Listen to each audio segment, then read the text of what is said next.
Kundalik ratsionimizda ko'p uchraydigan ozuqa tolalarining biz bilmagan qator xislatlari bor.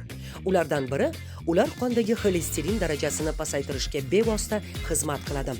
Ozuqa tolalari, ayniqsa iste'mol qilingan atigi 10-25 gram uning eruvchan turlari yomon xolesterin darajasini 10% gacha tushirishga qodir.